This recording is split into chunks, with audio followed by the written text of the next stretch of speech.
이어서 두 번째 시간 천하 명당 중경묘에 대해서 이어서 하도록 하겠습니다. 이한사가 전주 관하 소속 관기와 사랑에 빠져서 산성 별관과 사랑 다툼을 하게 되고, 이 때문에 집안 식구들이 모두 삼척으로 이사를 갔었죠.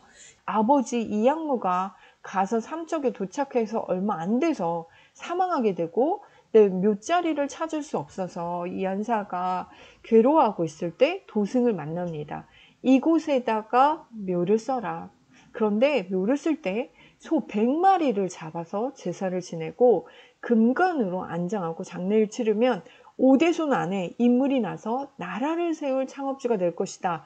이런 점괘를 받습니다. 그런데 이제 삼척으로 도망간 이한사가 그럴 돈이 없었기 때문에 소 100마리를 대신에 흰소 배구를 한 마리로 대신하고 황금색 귀리로 관을 씌워서 제사를 치릅니다. 그리고 이 이양무의 무덤을 만드는데, 이 무덤이 천하명당이라는 준경묘입니다. 여러분이 삼척에 가시면 꼭 가보셔야 될 곳 중 하나인데요. 가는 길에 소나무 숲이 굉장히 아름다운 걸로 유명하죠. 나중에 고종이, 조선 고종이 1899년에 이 무덤을 찾아서 정비했다고 합니다. 이곳이 바로 삼척 준경묘이고요. 또 주변에는 나무들이, 제가 소나무가 굉장히 많다고 했잖아요. 네, 미스 소나무, 미인송이라고 불리는 이 금강송 한 그루가 있는데요.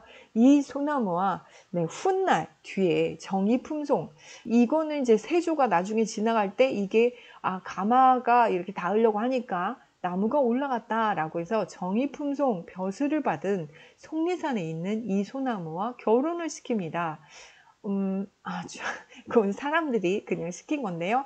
사실 정이품송은 나이가 600살이나 되고 미스 소나무는 이제 100살밖에 안 된 그런 처녀 소나무였었는데요. 어쨌든 키도 굉장히 크고요.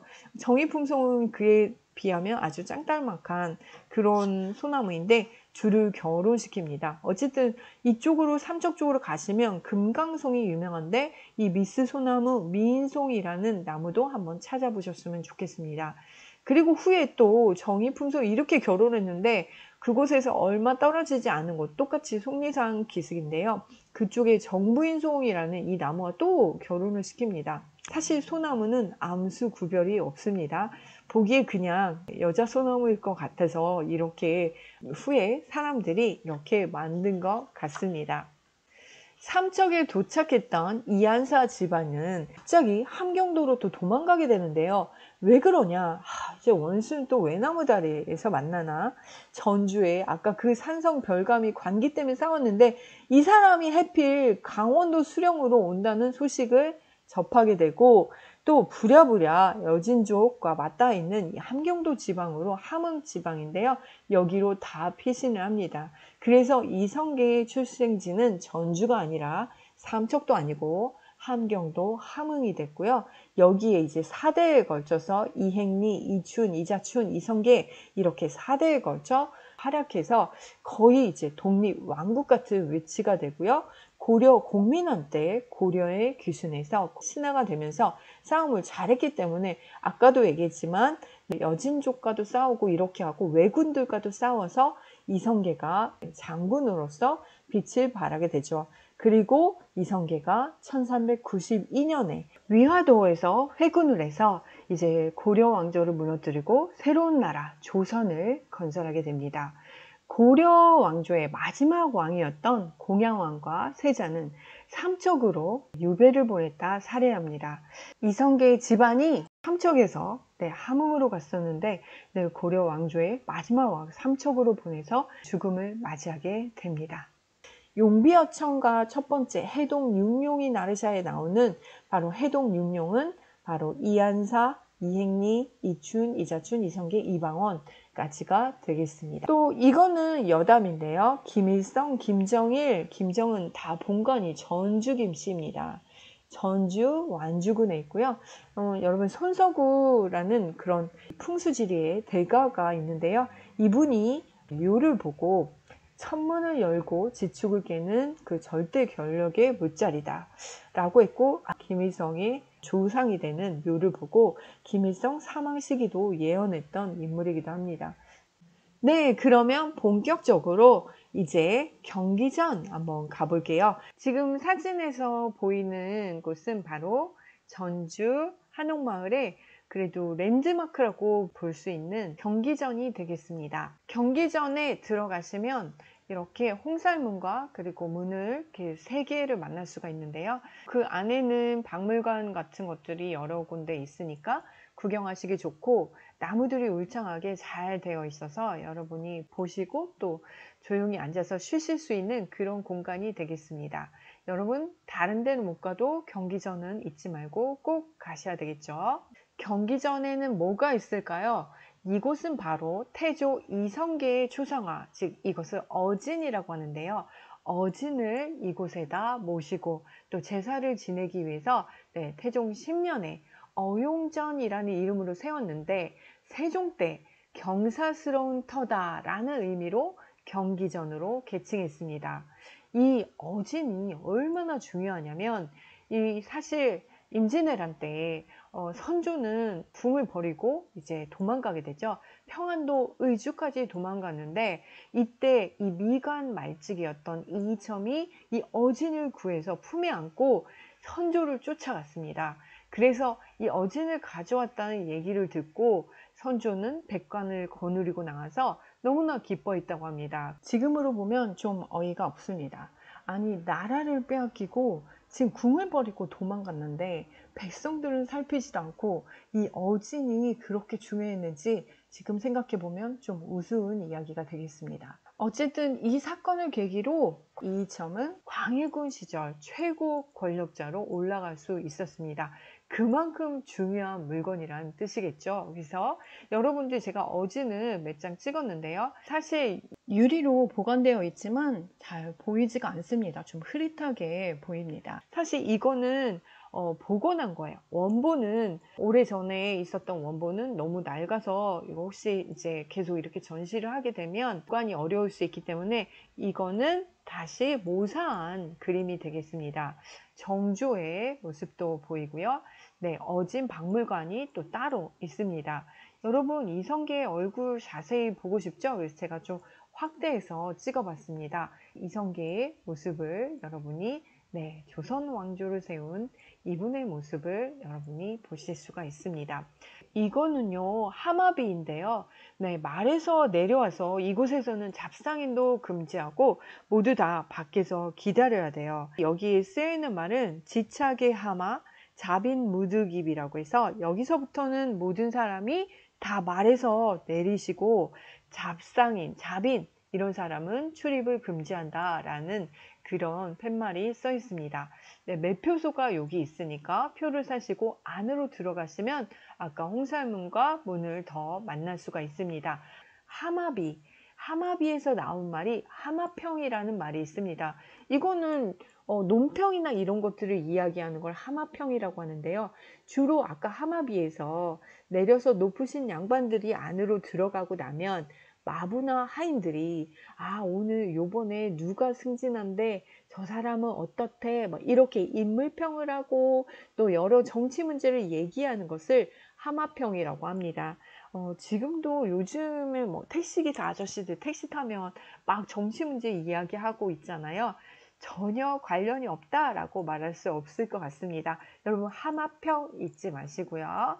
그 다음에 경기전 조금만 더 구경해 볼까요? 한복 입은 분들이 너무 많았고 지금 이렇게 모녀지간에 한복 입고 이렇게 나오신 분이 너무 많아서 그 모습이 너무 예뻐서 제가 사진으로 이렇게 찍었습니다. 그리고 이곳은 영화 촬영지로도 굉장히 유명한데요.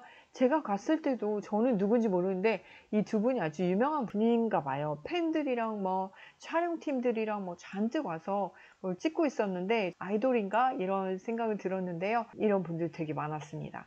그리고 영화 광해와 영린 혹시 영화로 보셨나요? 그렇다면 그곳에 곳곳에 숨겨져 있는 경기전 본전을 여러분이 보실 수가 있는데, 여러분이 가신다면 이제 직접 보시고 영화를 다시 보시면 좀 더 재미있게 경기전을 네, 감상하지 않을까 이런 생각을 해봅니다. 경기전에는 제가 아까 문이 3개 있다고 했는데요.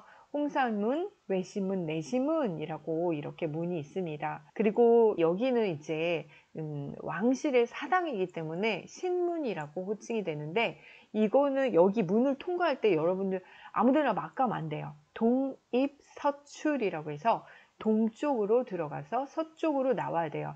여러분 오른쪽으로 들어가서 왼쪽으로 나오고요. 가운데 문은 홀령, 태조의 홀령이 드나드는 문이라고 해서 신도라고 합니다. 여러분 남자친구와 여자친구 가실 때 아니야 이쪽으로 가야 돼, 들어갈 때는 이쪽이야, 동입서출을 이야기해 주신다면 여러분 굉장히 똑똑한 남자친구, 여자친구가 되실 수 있습니다. 그리고 이곳에는 사고가 있습니다. 바로 조선 왕조 실록을 봉안해 놓은 곳이 바로 사고입니다. 이 사고는 전국에 4개가 있고요. 조선왕조실록을 대단하죠. 정말 우리나라의 그 역사, 이 왕이 했던 모든 것들을 기록한 여러 승정원 일기라든지 이런 것들을 다 모아서 나중에 왕이 돌아가신 다음에 그걸 가지고 이제 실록을 만들고요. 다 쓴 뒤에는 쓰기 위해서 모았던 그런 서류 같은 것을 다 세초를 합니다. 물에다 씻혀서 아예 글씨를 없애버리는 그런 작업을 하고요. 4개가 남아 있습니다.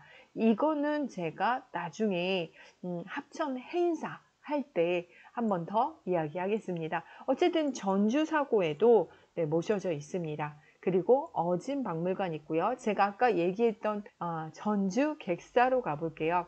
여러분이 여기 가서 꼭 보셔야 될 게 바로 이 풍패지간이라고 쓴 글씨예요. 마치 진짜 엄청 크고요. 용이 꿈틀대는 것처럼 글씨가 쓰여져 있습니다. 이 전주 객사에 이 글씨를 쓴 사람은 누구일까? 그리고 객사는 무엇을 하는 곳이었냐면 관할을 방문하는 관리나 사신들이 머물거나 접대했던 건물이 바로 객사입니다. 그 중에서도 전주 객사가 되겠고요. 이곳을 잊지 마시고요. 그러면 지금부터 이 풍패지간에 얽힌 전설의 고향 같은 이야기를 시작해 보겠습니다. 네, 풍패지간은 선조 때 송강 정철이 명나라 사신으로 갈 때, 근데 이때 같이 갔던 사람이 익산 출신인데요. 표옹 송영구 선생님입니다. 이 사람이 북경에 따라갔는데 어느 날 북경 그 숙소에서 아궁이에서 불을 때는 청년을 봤는데, 아니 이 청년이 글을 뭔가 외우고 있는 거예요. 근데 자세히 들어보니까 장자의 남아경에 나오는 내용이었는데요. 그 내용은요, 교묘함은 결코 소박함을 이기지 못하고 훌륭함은 졸렬함을 이길 수 없다 라는 그런 글귀를 외우고 있었어요. 그래서 이걸 보고 도대체 이분이 누군지 물어봤더니, 사실 나는 남원 출신의 과거를 보기 위해서 북경에 왔는데 너무 여러 차례 낙방해서 이제 돈도 없고 그래서 이곳에서 잡부 노릇을 하고 있다라고 이야기를 했습니다. 그러자 송영구 선생님께서는 너무 기특하잖아. 젊으니까 공부하면서 이렇게 일을 하고 있는 모습이 기특해서 자기가 과거 시험 이 답안 작성 요령, 참고사항, 책, 그리고 돈까지 쥐어줍니다. 사실 표홍 선생도 문과에 급제했던 사람이기 때문에 전문가였었어요. 그래서 이렇게 알려주고 길을 떠나게 됩니다. 그런데 몇 해 뒤에 이 사람의 이름은 바로 주지번이었는데요. 만난 지 2년 뒤에 과거에 급제합니다. 사실 이 명나라에서 장원급제, 우리나라에서 장원급제도 정말 대단해요. 자주 있는 시험이 아니에요. 10년에 한 번 정기시가 있고 중간중간 몇 번 시험 초시가 있지만, 이 정기시에 붙는 이 시험에 뽑는 명수는요, 문과에서 32명? 그리고 무과에서 28명? 이렇게밖에 안 뽑았어요. 이순신도 몇 번을 낙반하고 붙은 시험이 바로 우리나라 급제 시험인데, 명나라의 장원급제 어마어마한 자리죠. 그리고 그 사람이 주지번이 맡은 벼슬이 한림원 학사예요. 그 중에서도 똑똑한 사람들만 모인다는, 최고의 학문의 경지에 이른 사람들만 모인다는 곳이 바로 한림원 학사인데요. 이곳에 들어가게 됩니다. 그리고 한림원 학사 주지번이 바로 명의사신이 돼서 조선에 오게 됩니다. 세상에 이런 인연이, 우리나라에서는 이 한림원 학사가 오기 때문에 그에 맞는 똑똑한 인재들을 때려하기 위해서 뽑았는데, 그때 뽑힌 사람이 대제학 유근과 허균입니다. 허균은 바로 홍길동전의 저자가 되는 분이죠. 허균의 누이가 바로 허난설원이고요. 허난설원의 작품이 중국에 굉장히 잘 알려지게 된 것도 이 주지번과의 인연 때문이라고 할 수 있습니다. 네, 그러면 이제 주지번은 누굴 찾아야 됩니까? 송영구 선생을 찾아야 되는데, 아니 이 지금 명나라에서 오신 분이 전라도 익산에 사는 송영구를 찾으니까 주변에서 죽었다고 대답한 거야. 그럴 리가 없다. 이걸 캐물으니까 명나라 사신이 한양에서 시골까지 찾아간다고 하니까 이 접대 문제 때문에 민폐가 심해서 그냥 죽었다고 이렇게 이야기를 한 거죠. 그래서 주지번이 그러면 다 필요 없고 말 한 핀과 하인 한 명만 준비해달라. 다른 준비는 필요 없다. 이렇게 하고 홀로 떠나게 되죠. 이렇게 해서 13년 만에 은혜를 갚을 기회를 가지게 되죠. 말 한 필로 송영구 선생님이 사는 익산으로 갔어요. 익산에 송영구 선생님은 망모당이라는 집을 지어서 부친의 무덤을 바라보고 그리워한다는 의미로 이곳에 있었습니다. 주지번은 이곳에 가서 망모당이라는 편액을 써주었고, 또 장원급제를 했다는 표시로 을미장원이라는 낙관을 찍었습니다. 이거는 제가 직접 가봤는데요. 사진으로 보여드릴게요. 집 한 채만 이렇게 남아있고요. 여기 망모당이라고 쓰여있고, 여기 지금 낙관이 찍혀 있는데, 저는 이제 너무 작아서 잘 안 보이는데, 을미장원이라고 쓰였습니다. 을미년에 장원을 했다라는 의미로 썼습니다. 그리고 나서 이제 주지번은 바로 이곳 전주 객사로 갑니다. 전주 객사에 아까 용이 꿈틀대는 글씨 풍패지관이라는 편액을 써주는데요. 풍패는 바로 한나라를 건국한 유방. 일부에서도 제가 유방에 대한 이야기를 했었는데 고향 폐연에 들려서 대풍가를 읊었다라고 했습니다. 그런데 이곳 전주가 바로 조선을 건국한 이성계의 고향이라는 뜻으로 이 풍패라는 말을 썼습니다. 그래서 이 전주는 풍패지향, 풍패 이렇게 불리게 되고요. 이 풍패지간 남쪽에 있는 문이 바로 풍남문입니다. 이곳은 제가 밤에 이렇게 사진을 찍었는데 너무 예쁘게 잘 찍힌 것 같습니다. 전주에는 그래서 이 풍자가 들어가는 말이 많은 것 같아요. 전주에 풍년제과? 그건 좀 다르겠지만 풍자가 많이 들어 있습니다. 이제 가명으로 가보실까요? 가명은 조선시대 관찰사, 감사 이런 사람들이 업무를 보던 곳이에요. 지금으로 말하면 도청이 되겠습니다. 그래서 조선시대에는 팔도가 있었고, 이 전주에 바로 이 팔도의 한 곳인 전주 가명이 있었죠. 전주 가명은 조선왕조 500년 동안 오늘날로 치면 전라북도, 그리고 전라남도, 제주도까지를 관할하는 지역이었습니다. 그런데 이게 6.25 전쟁 중에 폭발해서 완전 사라졌어요. 그래서 제가 갔을 때는 2020년에 이제 새로 복원해서 잘 만들어 놨는데 너무 새 거야. 너무 좀 저는 옛날스러운 그런 집을 생각하고 이곳을 찾아갔는데 너무 새 것이 있어서 조금 이거 뭐지? 이런 생각이 들었습니다. 감사가 집무를 하는 곳이 선화당인데요. 건물 정면에 이렇게 편액을 선화당이라고 쓰여놨습니다. 이곳은 임금의 덕을 선양하고 백성을 교화하는 건물이다 라는 뜻으로 이렇게 선화라는 이 말을 씁니다. 그리고 지금 대전에도 선화동이 있는데 이것과 관련이 있을까요? 없을까요? 있습니다. 원래는 사실 도청이 있었던 곳은 공주였었는데요. 1932년에 공주에 있던 도청이 대전으로 이전했어요. 지금 도청은 또 다른 곳으로 옮겨갔지만 그 중앙로에서 보이는 그곳이 도청 자리였어요. 이곳이 바로 이 동네가 바로 선화동이었습니다. 선화는 도청과 정말 이렇게 밀접하게 관련이 되어 있습니다. 또 하나 재미있는 단어가 있는데요. 여러분 혹시 영문을 모르겠어 이런 말 이야기 많이 하죠. 이것이 바로 가명에서 나온 말입니다. 이 영문을 모르다 라는 말은 이유나 속내를 모르겠다는 뜻인데요. 이곳 영문이 뭐냐면 가명의 정문을 이야기합니다. 그래서 이 영문에서는 고관들, 아주 높으신 분들만 드나드는 문이라서 백성, 일반 관리는 문지기조차 영문이 언제 열리고 닫히는지 알 수가 없어서 영문을 모르다라는 말이 생겼습니다. 사진으로 보시면 가명이 선화당이 있고요. 이쪽이 왼편이 선화당, 바로 진물을 보는 곳이고요. 이쪽은 또 옆에 있는 아주 높은 누각을 세워놨습니다. 이번에는 전주의 또 하나의 랜드마크인 전동성당으로 가보겠습니다. 경기전 바로 근처에 있기 때문에 여러분이 쉽게 경기장 갔다가 맞은편 전동성당 가셔도 좋을 것 같습니다. 이곳에서 사진 찍으면 정말 예쁘게 잘 나오는데요. 그래서 드라마나 영화 촬영지로도 이곳이 많이 나오고 있습니다. 성당 안으로 들어가시기 전에 여러분이 동상을 하나 발견하신다면 이 동상이 바로 윤지충과 권상현의 동상입니다. 순교 모습이고요. 도대체 이 젊은이들은 왜 이곳에서 순교를 당했는지 그 이야기를 이제 잠시 후에 볼게요. 사실 절과 서원은 또 풍수가 가장 좋은 곳, 또 경치가 좋은 곳에 위치해 있어서 여행객들이 많이 갑니다.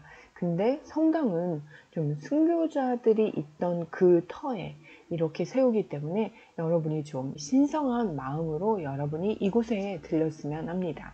그러면 이제 왜 우리나라 최초의 순교자인 윤지충과 권상현이 이곳에서 처형을 당했는지 알아보도록 할게요. 네, 윤지충은 이분은 정약용과는 고종사촌입니다. 그런데 여러분 나중에 화성편에서 좀 더 이야기하겠지만 정약용은 천주교 신자였었습니다. 윤지충의 세례명은 바오로였었는데요. 사실 이 사건이 일어난 계기는 윤지충의 어머니가 상을 당하고 처음에는 유교식으로 상을 치르고 조문도 받았는데 외사촌이자 천주교 신자인 권상현이 와서 아니 천주교에서 이렇게 제사를 지내면 어떡하냐 이런 이야기로 비판을 하자 윤지충이 생각을 바꿔서 다 상복과 신주를 불태운 사건이 일어나죠.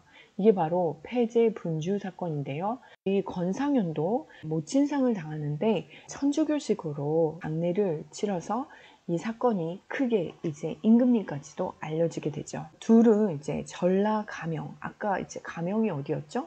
네, 도청이었죠. 그래서 이곳에 압송됩니다.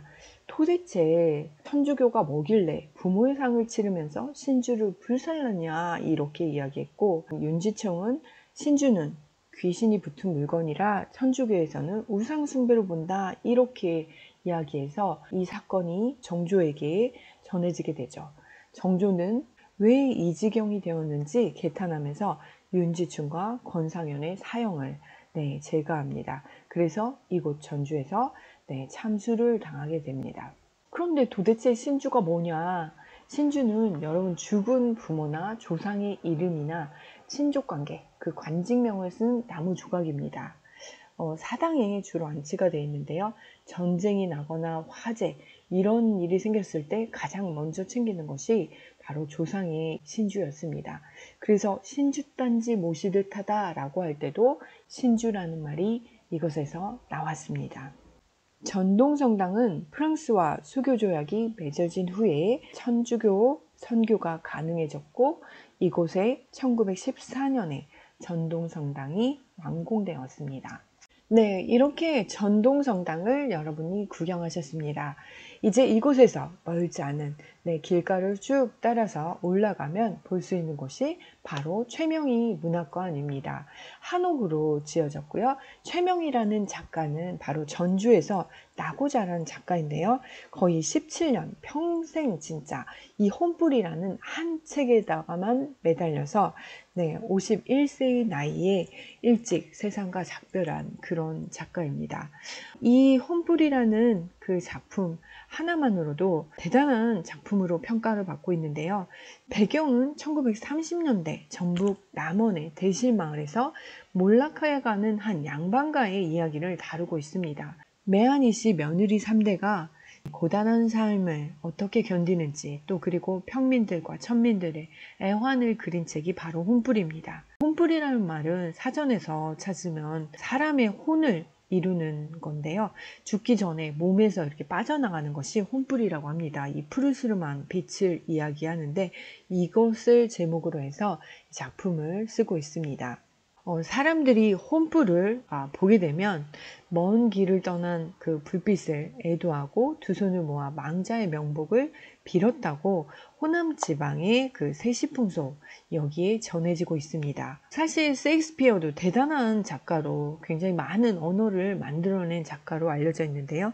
최명희의 혼불에서도 6,000개의 단어가 기록되어 있다고 보여지고 있습니다. 그래서 최명희가 얼마나 우리말을 아름답게 묘사했는지 그 애정을 몸소 느낄 수 있는 작품이 바로 혼불이라고 합니다.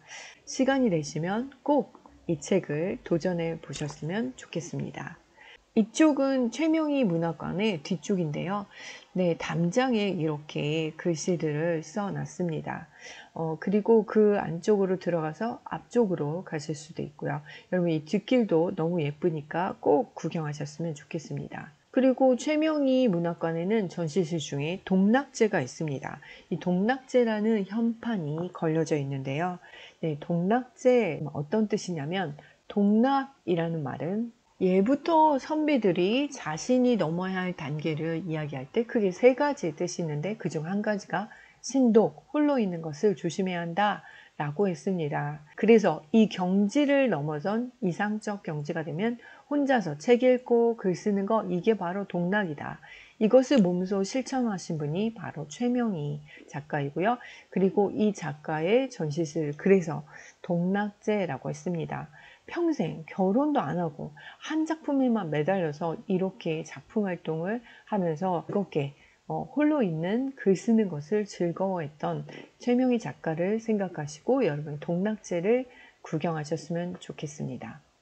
시간이 다 되어서 전주편 이렇게 마무리하겠습니다. 수고하셨습니다.